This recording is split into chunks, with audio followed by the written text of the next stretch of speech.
Hi friends, welcome to ಮುದ್ದುಮರಿ channel. ನಾನು ಸುಮಾರುಣ್. ಮಹಾಭಾರತಕ್ಕೆ ಸ್ವಾಗತ. ಪಾಂಡವರ ತೀರ್ಥಯಾತ್ರೆ. ಪಾಂಡವರಿಗೆ ಅರ್ಜುನನಿಲ್ಲದೆ ಬೇಸರವಾಯಿತು. ಅದರಿಂದಲೂ ಮತ್ತು ಪುಣ್ಯ ಗಳಿಸುವ ಉದ್ದೇಶದಿಂದಲೂ ಅವರು ತೀರ್ಥಯಾತ್ರೆ ಹೊರಟು ನೈಮಿಷಾರಣ್ಯಕ್ಕೆ ಬಂದು ಗೋಮತಿಯಲ್ಲಿ ಸ್ನಾನ ಮಾಡಿ ಪ್ರಸಿದ್ಧವಾದ ಕ್ಷೇತ್ರಗಳನ್ನು ನೋಡುತ್ತಾ ಅಗಸ್ತ್ಯಾಶ್ರಮಕ್ಕೆ ಬಂದರು. ಅಲ್ಲಿ ಲೋಮಶ ಮಹರ್ಷಿಗಳು ಅವರಿಗೆ ಅಗಸ್ತ್ಯರ ಮಹಿಮೆಯನ್ನು ಹೇಳಿದರು. ವಿಂಧ್ಯ ಪರ್ವತವು ಮೇಲೆ ಮೇಲೆ ಬೆಳೆಯುತ್ತಾ ಸೂರ್ಯಚಂದ್ರರ ಸಂಚಾರಕ್ಕೆ ಅಡ್ಡಿಯಾಯಿತು. ಆಗ ದೇವತೆಗಳ ಪ್ರಾರ್ಥನೆಯಂತೆ ಅಗಸ್ತ್ಯರು ಅದರ ಹತ್ತಿರ ಹೋಗಿ, ಅಯ್ಯ ಪರ್ವತರಾಜ, ನಾನು ಕಾರ್ಯಾಂತರದಿಂದ ದಕ್ಷಿಣಕ್ಕೆ ಹೋಗಬೇಕಾಗಿದೆ.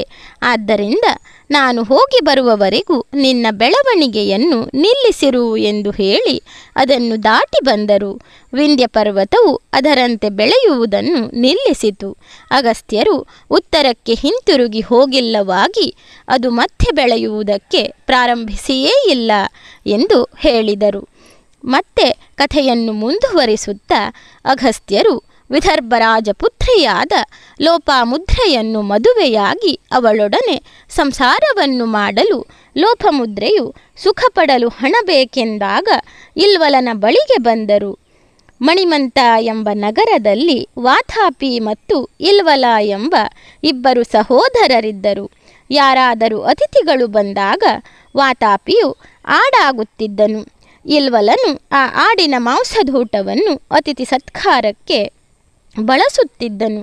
ಊಟವಾದ ಮೇಲೆ ಇಲ್ವಲನು ವಾತಾಪಿ ಹೊರಗೆ ಬಾ ಎಂದು ಕರೆಯುವುದು.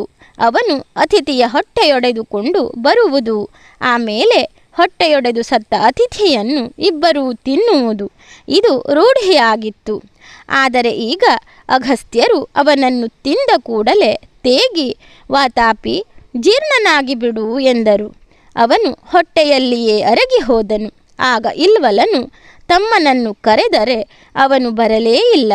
ಆಮೇಲೆ ಅಗಸ್ತ್ಯರು ಇಲ್ವಲನನ್ನು ಸಹ ಸುಟ್ಟು ಬಿಟ್ಟರು.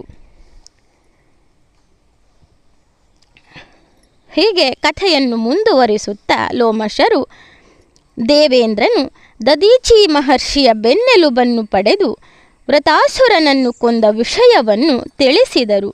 ಕೃತಯುಗದಲ್ಲಿ ವೃತಾಸುರನು ತೊಂದರೆ ಕೊಡಲಾರಂಭಿಸಿದಾಗ ಇಂದ್ರನು ಅವನನ್ನು ಕೊಲ್ಲುವ ಬಗ್ಗೆ ಬ್ರಹ್ಮನನ್ನು ಕೇಳಿದನು. ಸಾಧಾರಣ ಅಸ್ತ್ರದಿಂದ ವೃತಾಸುರ ಸಾಯುವುದಿಲ್ಲ. ಭೂಲೋಕದಲ್ಲಿ ದದೀಚಿ ಎಂಬ ಮಹರ್ಷಿ ಇದ್ದಾನೆ. ಅವನ ಎಲುಬಿನಲ್ಲಿ ಎಲ್ಲ ಶಕ್ತಿಗಳೂ ತುಂಬಿದೆ. ದದೀಚಿಯು ಎಲ್ಲ ಅಸ್ತ್ರಗಳನ್ನು ನೀರಿನಲ್ಲಿ ಕರಗಿಸಿ ಕುಡಿದಿದ್ದಾನೆ. ದೇವತೆಗಳ ಅಸ್ತ್ರಗಳು ಅವನ ಎಲುಬಿನಲ್ಲಿವೆ. ದದೀಚಿಯ ಬೆನ್ನೆಲುಬಿನಿಂದ ವಜ್ರಾಯುಧ ನಿರ್ಮಿಸಿ ವೃತಾಸುರನನ್ನು ಕೊಲ್ಲಿರಿ ಎಂದು ಬ್ರಹ್ಮನು ಹೇಳಿದನು. ದೇವತೆಗಳು ದದೀಚಿಯ ಬೆನ್ನೆಲುಬು ಕೇಳಿ ವಜ್ರಾಯುಧವನ್ನು ತಯಾರಿಸಿದರು.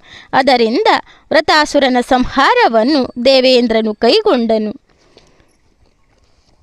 ವೃತಾಸುರನ ಸಂಹಾರವಾದ ಮೇಲೆ ಅವನ ಸಹಾಯಕರಾಗಿದ್ದ ಕಾಲೇಯರೆಂಬ ರಾಕ್ಷಸರು ಸಮುದ್ರದಲ್ಲಿ ಅವಿತುಕೊಂಡು ರಾತ್ರಿಯ ಹೊತ್ತು ಆಶ್ರಮಗಳಿಗೆ ನುಗ್ಗಿ ಋಷಿಗಳನ್ನು ತಿನ್ನುತ್ತಿದ್ದರು.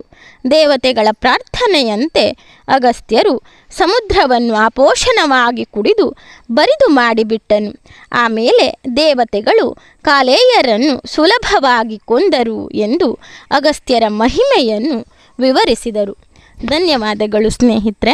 ನನ್ನ ವಿಡಿಯೋಗಳೆಲ್ಲ ನಿಮಗೆ ಇಷ್ಟವಾಗ್ತಾ ಇದ್ದರೆ ನನ್ನ ಮುದ್ದುಮರಿ ಚಾನಲನ್ನು ಸಬ್ಸ್ಕ್ರೈಬ್ ಮಾಡದೆ ನೋಡ್ತಾ ಇರುವವರು ದಯವಿಟ್ಟು ಸಬ್ಸ್ಕ್ರೈಬ್ ಮಾಡಿ, ಆಲ್ ಅಂತ ಸೆಲೆಕ್ಟ್ ಮಾಡ್ಕೊಳ್ಳಿ, ಶೇರ್ ಮಾಡಿ, ಲೈಕ್ ಮಾಡಿ, ಕಮೆಂಟ್ ಮಾಡಿ.